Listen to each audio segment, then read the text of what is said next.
Bienvenidos a Cine Aparte, muchas gracias por darle clic de nuevo al enlace. Seguramente muchos de ustedes ubican a la directora chilena Maite Alberdi por la popularidad de su documental El Agente Topo, que fue nominado al Oscar a Mejor Documental, Mejor Largometraje Documental, y recibió muchos otros premios en festivales en todo el mundo. Es del año 2020 y en él un hombre de 83 años era contratado por un detective privado para infiltrarse en una residencia de adultos mayores y para documentar ahí, a través de una cámara escondida, el trato que recibían quienes residían ahí. El Agente Topo no fue el primer documental de Alberdi, ya había dirigido varios antes, pero lo menciono porque, además de ser su película más identificable, ahí ya ensayaba un recurso que reaparece ahora en su trabajo más reciente, que es el documental Un Hijo Propio, que se estrenó hace unos días en la plataforma Netflix. En Un Hijo Propio, Alberdi vuelve a partir de hechos reales, pero vuelve a introducir dentro del documental una construcción ficticia que le permite contar esa realidad. Esto en el terreno formal. En el terreno temático, me parece que Un Hijo Propio retoma elementos de la película El lugar de la otra, que es la única ficción que ha dirigido Alberdi hasta ahora. Se estrenó en el 2024, es el trabajo previo a Un Hijo Propio. El lugar de la otra parte del caso real de una escritora chilena que asesinó a su amante en los años 50 del siglo pasado, por supuesto, pero Alberdi lo cuenta a través del personaje ficticio de una funcionaria judicial que se fascina por el caso, se fascina por la acusada, y esto la lleva a cuestionar su propia vida. En ambas películas, en El lugar de la otra y en Un Hijo Propio, Alberdi se interesa entonces por todo aquello que queda fuera de la versión más inmediata de las historias de estas mujeres, historias que casi siempre son explotadas por los medios de manera sensacionalista, ya sea por los periódicos o noticieros que los cubren en ese momento o por los documentales que los recrean después. De hecho, voy a ir un poquito más lejos y a decir que me parece que Un Hijo Propio, su película reciente, cristaliza mucho mejor ese interés. Al menos en mi opinión, El lugar de la otra no tenía la misma solidez de sus documentales porque la historia de la funcionaria judicial y de su fascinación por la acusada nunca terminaban de entrelazarse de una manera convincente. En cambio, en Un Hijo Propio, ese interés de Alberdi por mirar más allá de la versión pública y acusatoria de una mujer vinculada con un delito, creo que está muchísimo mejor resuelto, ya juzgarán ustedes. Esta película, este documental, Un Hijo Propio, comienza con videos caseros fechados en el año 2000. En ellos vemos a una pareja celebrando su boda, muy contentos, y escuchamos en off la voz de Alejandra, que es la novia de la boda, la novia que vemos en esas imágenes y que es la mujer que protagoniza la historia. Alejandra nos cuenta que se casó a los 17 años estando embarazada y que tanto a ella como a su marido les hacía mucha ilusión tener al bebé, y lo mismo pasaba con las familias de ambos. Todo parecía girar alrededor de la llegada del bebé. Y es justo cuando Alejandra está hablando de este entusiasmo que genera en todo su embarazo, que Alberdi nos muestra cómo va a reconstruir su historia, cómo la va a reconstruir con recursos propios de la ficción. Vemos entonces escenas de un casting en el que la directora está buscando una actriz capaz de recrear la vida de Alejandra, la vida a partir de la boda. La película entonces empalma la voz de la Alejandra real, de la mujer real, con la de su intérprete, que es la actriz Ana Celeste, dejándonos claro que lo que veremos a continuación va a ser una reconstrucción del pasado de Alejandra. Este recurso recuerda a películas mexicanas recientes, como la muy premiada y muy vista, y espero que la vean porque es muy buena película o que la hayan visto, una película de policías de Alonso Ruiz Palacios, en donde dos actores encarnaban, palabra por palabra, el relato de una pareja de policías en la Ciudad de México. Y sin embargo, lo que hace Alberdi se parece todavía más al recurso que usa la directora Luciana Kaplan en el excelente documental que no fue tan visto, bueno, no tuvo tanto tiempo de exhibición, llamado Tratado de Invisibilidad, en el que distintas actrices encarnaban el testimonio de trabajadoras que habían sido discriminadas, acosadas, despedidas sin razón y que no podían aparecer a cámara sin exponerse a nuevas represalias. La razón por la que en Un hijo propio Alberdi necesita una actriz se va a revelar más adelante. Así que lo que vemos a continuación es este periodo recreado de la historia en el que Alejandra y las personas de su entorno, su esposo Arturo, la familia de Arturo, la familia de Alejandra, sus colegas, etcétera, son interpretados por actores y actrices. En este periodo, en esta reconstrucción, nos enteramos de que Alejandra pierde 3 embarazos y de que, rodeada por una presión constante para convertirse en madre, después de la tercera pérdida decide hacer creer a los demás que sigue embarazada. Es muy significativo, observen, que uno de sus quizá el primer pensamiento que le cruza por la cabeza cuando le informan a ella que ha perdido al tercer bebé es ¿qué va a decirle Arturo, a su marido? Antes incluso de procesar ella su propia pérdida, ya está preocupada por cómo va a explicar a los demás que no va a ser madre. Poco después, según el propio relato de Alejandra, conoce a una joven embarazada que no quiere tener a su hijo. Y entonces ambas acuerdan que cuando nazca este bebé, Alejandra se va a hacer cargo de él. Durante los meses que siguen, para hacer creíble la versión de que está embarazada, Alejandra come compulsivamente, bueno, no compulsivamente, voluntariamente, hasta llegar a pesar casi el doble de lo que pesaba. Y muy curiosamente, porque lo vemos después cotejado con videos reales, su abdomen adquiere la apariencia de un embarazo real. La ficción resulta tan convincente que incluso un ginecólogo que la revisa cree escuchar los latidos del supuesto bebé. El momento en el que Alejandra intenta concretar el supuesto acuerdo con la mujer embarazada termina con la sustracción de una bebé del hospital, un delito que la va a llevar a prisión. Y es ahí en la cárcel en donde el documental retoma la imagen de la Alejandra real unos meses antes de cumplir su sentencia. Este caso llegó en su momento a la prensa, a los noticieros mexicanos, y también llegó la versión de Alejandra sobre el supuesto acuerdo con la madre biológica. Fue lo primero que declaró una vez que fue detenida. Sé que muchos ahorita están pensando que con esto ya les conté toda la historia, pero no es así. Lo que Un hijo propio todavía tiene por revelar no es tanto qué hizo Alejandra, sino qué la llevó a cometer ese acto y hasta qué punto podemos confiar en la historia que ella misma construyó. Algo muy característico de Un hijo propio es el estilo visual del segmento que recrea la vida de Alejandra. Hay un uso del rosa, de distintos tonos de rosa, tan recurrente y tan alejado de una estética realista que en un primer momento el espectador puede pensar que se trata de un capricho visual, incluso puede llegar a irritarle por lo artificioso que es. A mí me pasó, dije, ¿por qué este empastelamiento tan insistente? Pero conforme avanza la película, esta elección empieza a tener distintas capas de significado. La primera capa viene de algo muy concreto. Cuando más adelante conocemos a Alejandra todavía dentro de la cárcel, notamos que el rosa en sus distintas tonalidades y una estética casi infantil en los objetos forman parte también de sus gustos, de los objetos que están en su celda.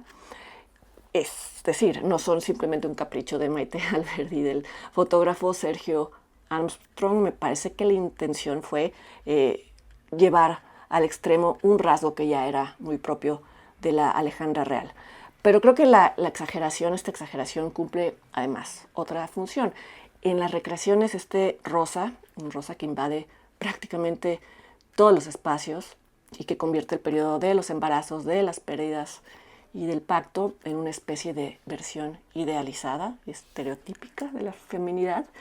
Creo que lo que nos quiere decir es que Alejandra está viendo su propia vida a través de los códigos de aquello que se supone que debe ser una mujer, esposa, madre, pareja y centro de una familia. Esta estilización llega incluso al motel Hollywood, que es en donde ella y su pareja Arturo se esconden después de llevarse a la niña. y es un lugar que aparece convertido visualmente en una especie de escenario de Hollywood para el final feliz que Alejandra cree estar alcanzando, el inicio de una nueva vida.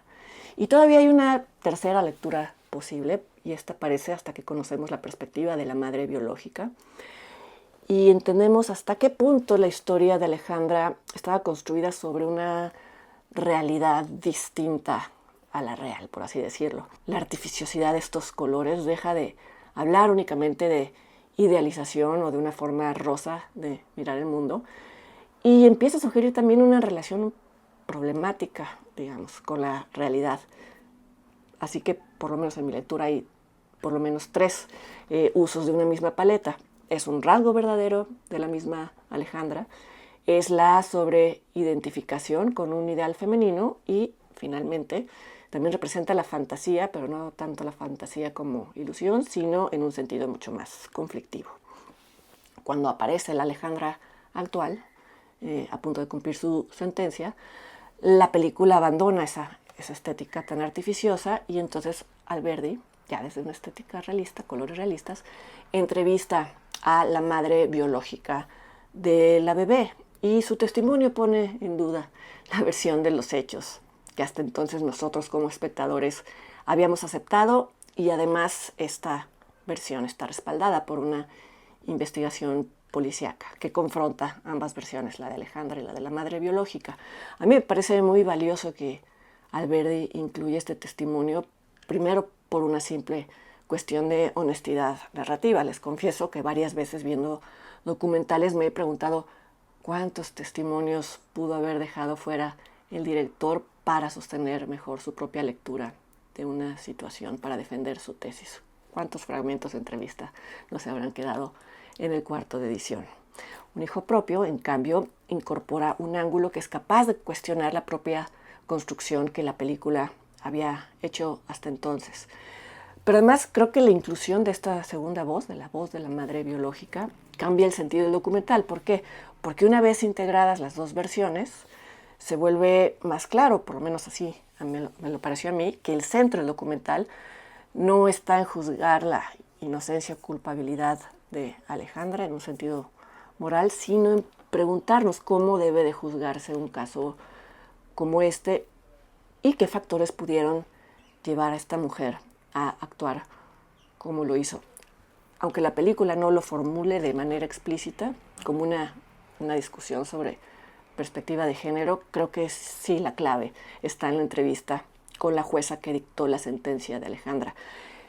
Ella no niega el delito, pero toma en cuenta las circunstancias psicológicas y sociales que rodearon a la acusada, no incluidas, sino con un peso muy grande, las presiones externas que tienen que ver con expectativas de género, que caray, todavía pesan mucho sobre las decisiones de hombres y de mujeres. En el caso de Alejandra, nos dice la jueza, era una mujer afectada por no poder cumplir el mandato social de ser madre, y también alguien a quien le fallaron personas, instituciones, organismos públicos que no cumplieron protocolos de seguridad, un médico que inexplicablemente certificó un embarazo inexistente, y hasta personas cercanas en su trabajo, en su familia, que no supieron reconocer una depresión que la película deja ver muy claramente en algunos videos familiares del periodo del embarazo de Alejandra, en donde se le ve